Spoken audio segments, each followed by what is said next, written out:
नमस्कार, आमने सामने न्यूज के इस बुलेटिन में आपका स्वागत है। मैं हूं निर्दोष मोसेस। तमाम अटकलों को विराम देते हुए युवराज विलियम और उनकी पत्नी केट ने प्रिंसेस ऑफ कैम्ब्रिज का नाम शार्लेट एलिजाबेथ डायना रख दिया है। शाही परिवार में जन्मी इस बच्ची के जन्म की खुशी में लोगों को सलामी भी दी गई। देखिए ये रिपोर्ट।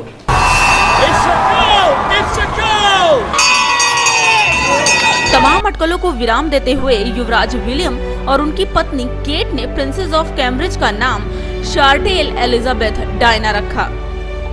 शनिवार को जन्मी राजकुमारी को अब प्रिंसेस शार्लेट के तौर पर जाना जाएगा। सिंहासन के उत्तराधिकारी के क्रम में प्रिंसेस शार्लेट का स्थान उसके दादा युवराज चार्ल्स, पिता युवराज विलियम और बड़े भाई युवराज जॉर्ज के बाद चौथा है। केनसिंगटन पैलेस से जारी एक बयान में कहा गया कि Duke and Dutch of Cambridge को ये घोषणा करते हुए अत्यंत प्रसन्नता हो रही है कि उन्होंने अपनी बेटी का नाम शार्लेट एलिजाबेथ रखा है। आपको बता दें कि राजकुमारी का मध्य और अंतिम नाम क्रमशः उनकी परदादी और महारानी एलिजाबेथ द्वितीय और दादी डायना यानी प्रिंसेस ऑफ वेल्स को समर्पित है। शाही परिवार के नए सदस्य के नाम को लेकर कई तरह की अटकलें लगाई जा रही थी। सटोरियों ने पूर्वानुमान जताया था कि राजकुमारी का नाम शार्लेट या एलिस होगा। उन्होंने ये भी कहा था कि शाही परिवार ओलिविया, विक्टोरिया और एलिजाबेथ नाम भी रख सकता है। इस बीच लंदन में राजकुमारी के जन्म की खुशी में तोपों से सलामी दी गई। ब्यूरो रिपोर्ट, आमने सामने न्यूज। देश के उर्दू भाषी युवकों के लिए यूपी सरकार IAS PCS कोचिंग सेंटर शुरू करने जा रही है।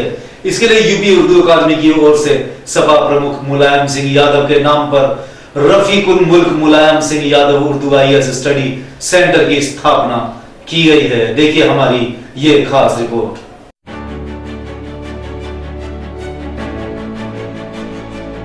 देश के उर्दू भाषी युवकों के लिए सरकार IAS PCS कोचिंग सेंटर शुरू करने जा रही है। इसके लिए यूपी उर्दू अकादमी की ओर से सपा के मुखिया मुलायम सिंह यादव के नाम पर Rafiqul Mulk Mulayam Singh Yadav Urdu IAS study centre की स्थापना की गई है, जहां सीएम अखिलेश यादव ने इसका उद्घाटन किया। इस मौके पर सपा के कद्दावर नेता आजम खान भी मौजूद रहे। वहीं आलोक रंजन, जावेद उस्मानी सहित कई नेता और अधिकारी मौके पर मौजूद थे। जहां उत्तर प्रदेश के मुख्यमंत्री अखिलेश यादव ने कहा कि शिक्षा के बिना कोई देश या समाज तरक्की नहीं कर सकता। कि जहां पर बच्चों को पढ़ने का मौका मिलेगा और आगे बढ़ने का वही मौका मिलेगा कि हमारे देश में परिवर्तन आएगा और ऐसे भी कॉम्पिटिशन होंगे जिसमें सबको जगह मिलेगी, सबको बराबर का मौका मिलेगा।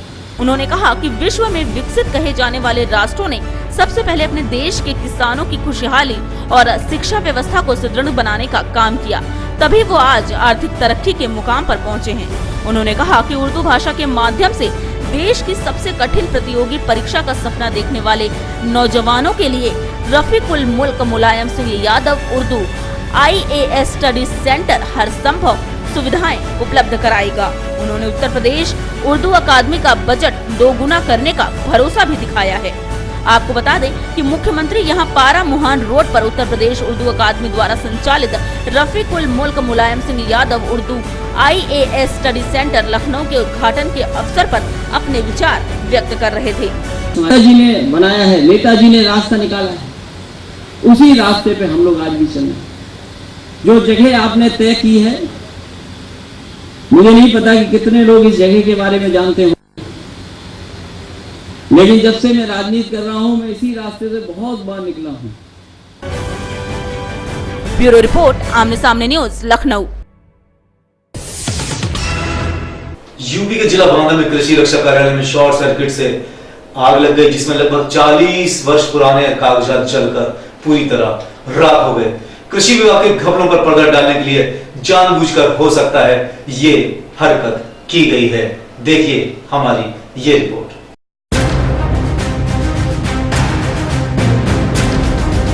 ये मामला है उत्तर प्रदेश के जिला बांदा का, जहां कृषि रक्षा कार्यालय में शॉर्ट सर्किट से आग लग गई। आग की चपेट में लगभग 40 वर्ष पुराने कागजात जलकर राख हो गए, जिसमें हमारे करीब 30 साल पुराने रिकॉर्ड्स यहाँ रखे गए थे। वो उसमें नुकसान हुआ है। ये आग कहां से लगी, इस बारे में कृषि रक्षा कार्यालय के अधिकारी ने शॉर्ट सर्किट से ही आग लगना बताया। इसमें ये तार शॉर्ट सर्किट की वजह से हुआ है जो है। जबकि दूसरी तरफ अनुमान ये भी लगाया जा रहा है कि कृषि रक्षा कार्यालय में आग लगी नहीं बल्कि लगाई गई है, क्योंकि कृषि रक्षा विभाग में कृषि के जरूरी कागजातों के घपलों के विषय में जांच चल रही थी। लेकिन अचानक से आग लगना इस बात की ओर इशारा करता है कि आग लगी नहीं बल्कि लगाई गई है। ब्यूरो रिपोर्ट, आमने सामने न्यूज। रुकते हैं छोटे से ब्रेक के लिए, कहीं ना जाए, बने रहिए सिर्फ और सिर्फ आमने सामने न्यूज के साथ। जोशी जी का new Joshi sweet palace and family restaurant शुद्धता और विश्वास का प्रतीक, पिछले कई वर्षों से आपकी सेवा में तत्पर, लखनऊ का माना हुआ एकमात्र प्रतिष्ठान। हमारी गुणवत्ता ही हमारी पहचान। हमारे यहाँ खाने पीने की समुचित व्यवस्था अनेक देशी विदेशी व्यंजनों के साथ उपलब्ध है। शुद्ध एवं वातानुकूलित वातावरण में बैठने की व्यवस्था के अलावा हमारे यहाँ शुद्ध व ताज़ी मिठाइयों में अल्मोड़ा की प्रसिद्ध बाल मिठाई उचित मूल्य पर उपलब्ध है। एक बार सेवा का अवसर अवश्य प्रदान करें। पॉलिटिक्स, क्राइम, स्पोर्ट्स, अगर इन खबरों पे है आपकी बारीक नजर, आपकी आवाज भी कर सकती है असर।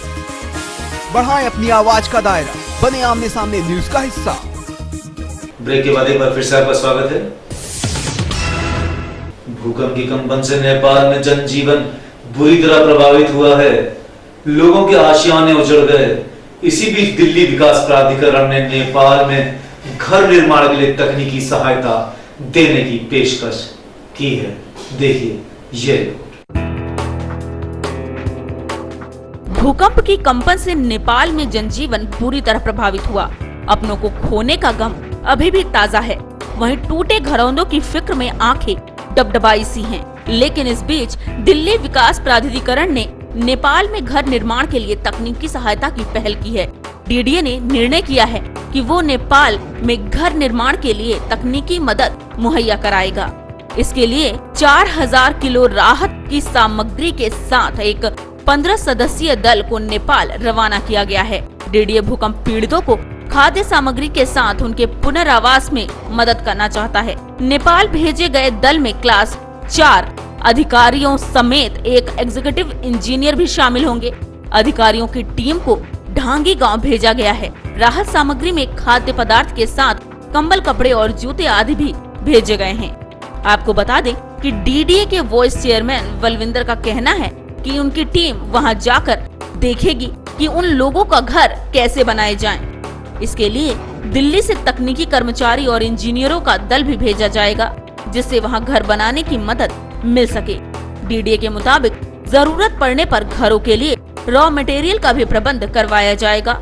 ये सारी व्यवस्था नेपाल दूतावास के माध्यम से की गई है। जानकारी के मुताबिक ढांगी गांव में 1200 परिवार रहते हैं। दूतावास के कहने पर इनमें 100 परिवारों की मदद की जिम्मेदारी डीडीए ने उठाई है। ब्यूरो रिपोर्ट, आमने सामने न्यूज। यूपी के जिला जौनपुर में एक बार फिर से एक महिला दुष्कर्म का शिकार हुई है। ससुराल से मायके जा रही युवती को रोककर कुछ दरिंदों ने जबरन उसके साथ दुष्कर्म किया। पीड़िता ने न्याय के लिए जब गुहार लगाई तो पुलिस द्वारा कोई कार्रवाई नहीं की गई। वहीं इस मामले में एसपी का कहना है कि यह मामला उन तक अब तक पहुंचा ही नहीं है। देखिए ये रिपोर्ट। ये मामला है उत्तर प्रदेश के जिला जौनपुर का, जहां एक बार फिर एक युवती दुष्कर्म का शिकार हुई। सरपदहा थाना क्षेत्र एक महिला अपने ससुराल से मायके जा रही थी। तभी एक महिला को अगवा करके दरिंदों ने उसकी आबरू लूट ली। इन दरिंदों की दरिंदगी यही नहीं खत्म हुई। उन्होंने महिला को मारने पीटने के बाद उसके कपड़े दूर फेंके और महिला को नग्न अवस्था में ही छोड़कर भाग गए। उधर से गुजर रही कुछ महिलाओं ने उसके तन को ढकने के लिए कपड़े दिए। पीड़ित महिला का आरोप है कि इस मामले की शिकायत पुलिस से की गई, लेकिन पुलिस ने अब तक कोई कार्रवाई नहीं की है। इस मामले पर एसपी भारत सिंह यादव ने बताया कि अभी उनके पास पीड़ित पक्ष की तरफ से कोई शिकायत नहीं मिली है। मीडिया द्वारा उन्हें सूचना मिली। अभी तक हमसे वादी या वादी के परिवार ने जो है अभी संपर्क नहीं किया है आप लोगों के माध्यम से हमको इस प्रकार की सूचना मिल रही है।